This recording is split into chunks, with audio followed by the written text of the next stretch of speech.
Hello दोस्तों। चलिए आज से जो है कि हम लोग एक polity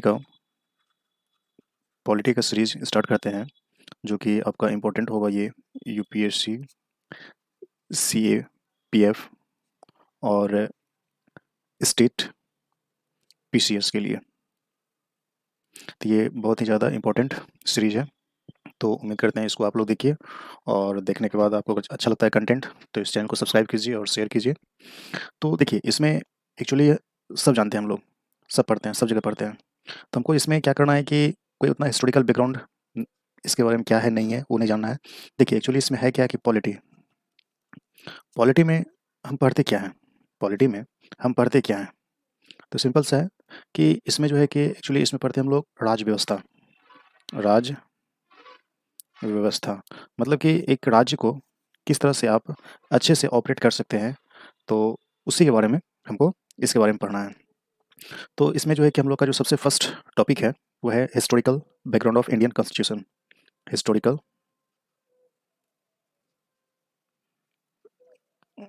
background of Indian constitution. देखिए इसमें क्या है कि हमको इंडियन कॉन्स्टिट्यूशन के बारे में पढ़ना है और सबसे पहले है जो टॉपिक है उसका हिस्टोरिकल पढ़ना है, हिस्टोरिकल पोर्शन पढ़ना है। तो सबसे पहले इसमें हमको क्या जानना होगा कि आखिर ये जो है सिस्टम स्टार्ट कहाँ से हुआ है। तो देखिए एक्चुअली क्या है कि ये जो इंडिया है, जैसा कि आपको मालूम होगा, इस पे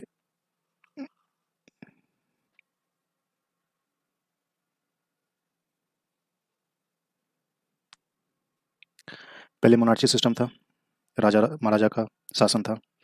उसके बाद उसको समाप्त करके ईस्ट इंडिया कंपनी आया जो कि 1773 से लेके 1857 तक ये अपना यहाँ पे शासन किया है। इसको ध्यान से देखिएगा ताकि समझ में आएगा। और उसके बाद क्या हो गया कि 1857 में कुछ ऐसा इंसिडेंट, कुछ ऐसा विद्रोह हुआ जिसमें कि भारत का जो व्यवस्था था वो पूरे गड़बड़ा गया था। तो जिसकी वजह से 1858 में 1858 में जो भारत का शासन था वह डायरेक्ट चला गया ब्रिटिश के पास, इंग्लैंड चला गया। मतलब अब जो है कि यहाँ से प्रत्यक्ष रूप से जो है कि ब्रिटिश शासन करना स्टार्ट कर दिया। उसके बाद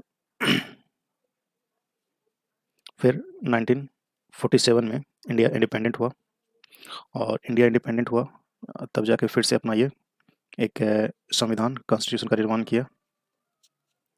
और इसी के वजह से या इसी से जो है कि हेल्प से मतलब क्या चीज़ हुआ, एक ये रूल रेगुलेशन क्या चीज़ क्लस्टर है, ये क्लस्टर ऑफ रूल रेगुलेशन। और इसी क्लस्टर की वजह से जो है कि इंडिया एक प्रॉपर वे में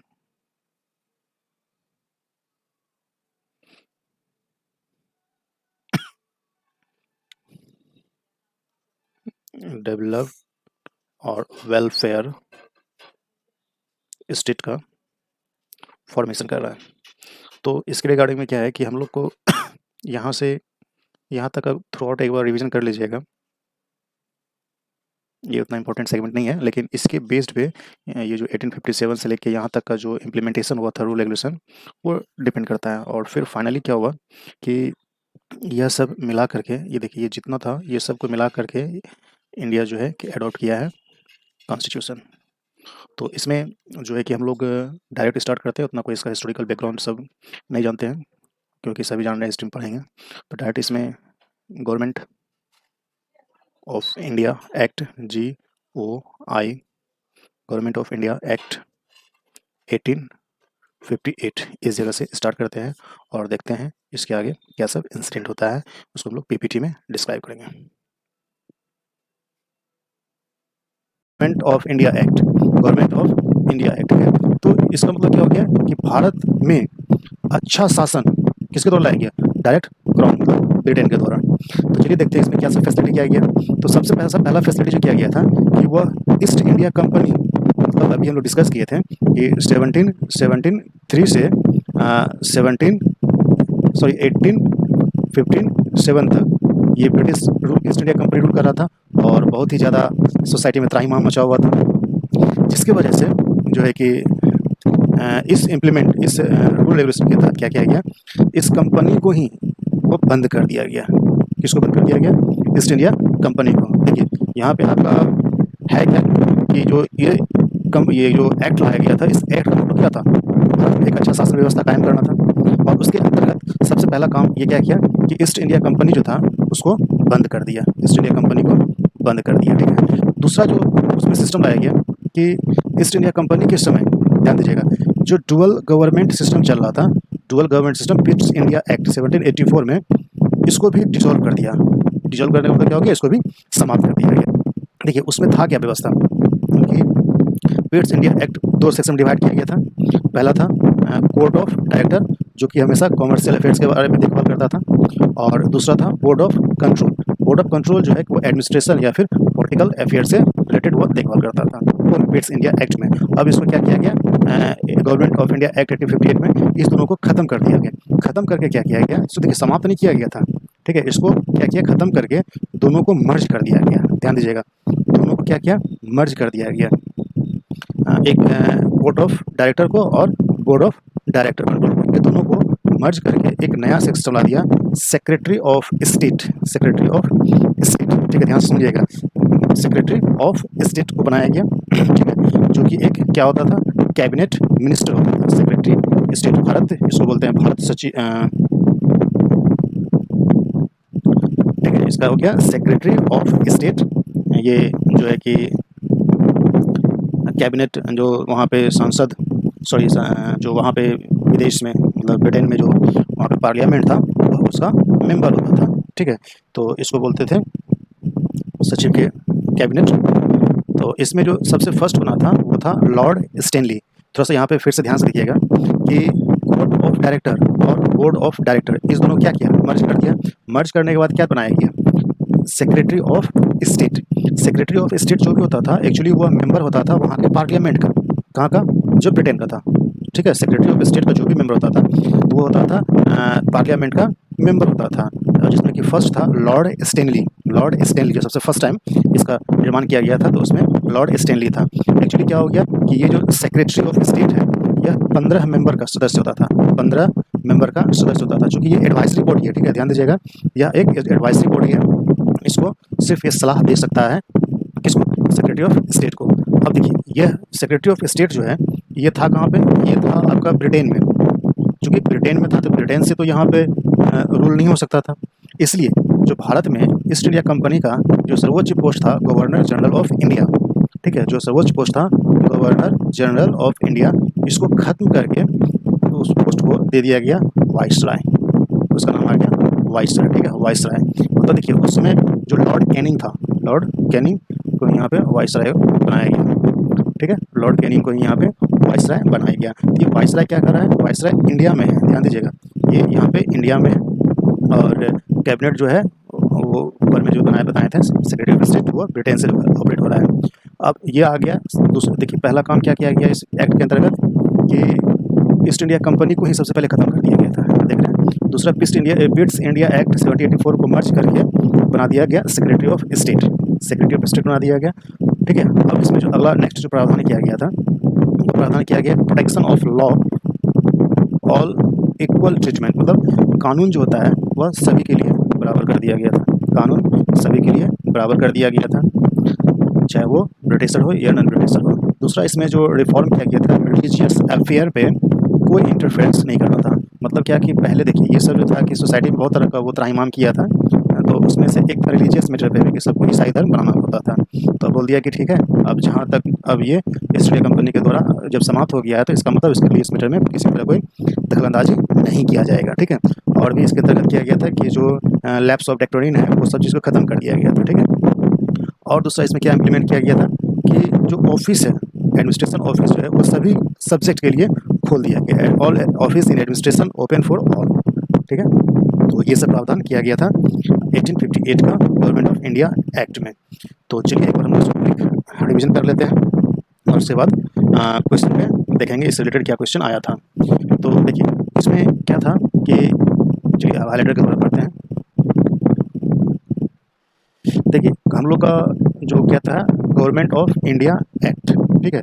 इस एक्ट को लाने का मकसद यही था कि ईस्ट इंडिया कंपनी जो है भारत में जितना भी त्राहिमाम हुआ था उसको शांत करने के लिए यह एक इम्प्लीमेंट किया गया था। इसमें क्या था, पहला इम्प्लीमेंटेशन, ईस्ट इंडिया कंपनी को ही सब खत्म कर दिया गया, ना ही रहेगा और ना ही किसी को भयभीत होने की जरूरत पड़ेगा। दूसरा इसमें क्या किया गया था कि जो डुअल गवर्नमेंट था, मतलब कि 1784 में जो लाया गया था ब्रिट्स इंडिया एक्ट, जिसमें कि कोर्ट ऑफ डायरेक्टर और बोर्ड ऑफ डायरेक्टर ये जो लाया गया था, इसको मर्ज कर दिया गया, दोनों को ख़त्म करके मिला दिया गया। और मिलाने के बाद वो एक नया बना दिया सेक्रेटरी ऑफ स्टेट, भारत का सचिव, सेक्रेटरी ऑफ स्टेट। अब ये सेक्रेटरी ऑफ स्टेट जो सबसे पहला था वो कौन बना था, लॉर्ड स्टैनली बना था, ठीक है। देखिए जो ये सेक्रेटरी ऑफ स्टेट होता था वह हमेशा ब्रिटिश पार्लियामेंट का कैबिनेट का कोई मिनिस्टर होता था, ठीक है। और इसको ऑपरेट करने के लिए इसमें 15 मेंबर का एडवाइजरी बॉडी होता था, ठीक है। अब चूंकि ये सेक्रेटरी ऑफ स्टेट कहाँ पे था, ये था ब्रिटेन में, तो ब्रिटेन में था तो इसको ब्रिटेन से तो रेगुलेट नहीं कर सकता था, तो इसलिए इंडिया में अपना एक विंग्स बनाया जिसका कि नाम दिया गया वाइसराय। देखिए वाइसराय जो ब्रिटिश ईस्ट इंडिया कंपनी का जो सबसे पहला था गवर्नर जनरल ऑफ इंडिया, उसी को दे दिया गया ये कार्यभार और उसका नाम बदल दिया गया वाइसराय, ठीक है।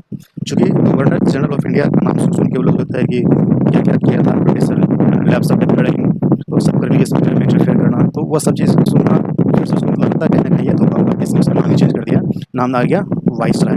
अब जब वाइसराय आ गया तो इसमें देखिए, ठीक है, ये हुआ वाइसराय का इम्प्लीमेंटेशन, जिसमें कि लॉर्ड कैनिंग सबसे पहला भारत का वाइसराय बना और सबसे अंतिम गवर्नर जनरल भी वही था। तो इसमें और क्या फैसिलिटी किया गया, protection of law for all, सबके लिए समानता का अधिकार, चाहे वो ब्रिटिशर हो या ये इंडियन सिटीजन हो, सबके लिए क्या कर दिया, इक्वल कर दिया। दूसरा और कर दिया इसमें क्या, रिलीजियस अफेयर से रिलेटेड कोई उसमें इंटरफेयर नहीं करेगा, मतलब अब आपको जो धर्म जैसा रहना है वैसा रहिए, इसमें किसी भी तरह का इंटरफेयर नहीं करेगा। क्योंकि देखिए यही खत्म करने का मतलब वो है कि आज हम लोग अपने समाज में जो देखते हैं कास्टेज सिस्टम, कहीं ना कहीं अगर उस समय ये इम्प्रूव करता तो आज नहीं होता। तो चलिए और देखते हैं नेक्स्ट इसमें क्या था, एक all office in administration open for all subjects, सभी के लिए एडमिनिस्ट्रेशन ऑफिस क्या कर दिया, खोल दिया गया, ठीक है। तो इतना फैसिलिटी किया गया।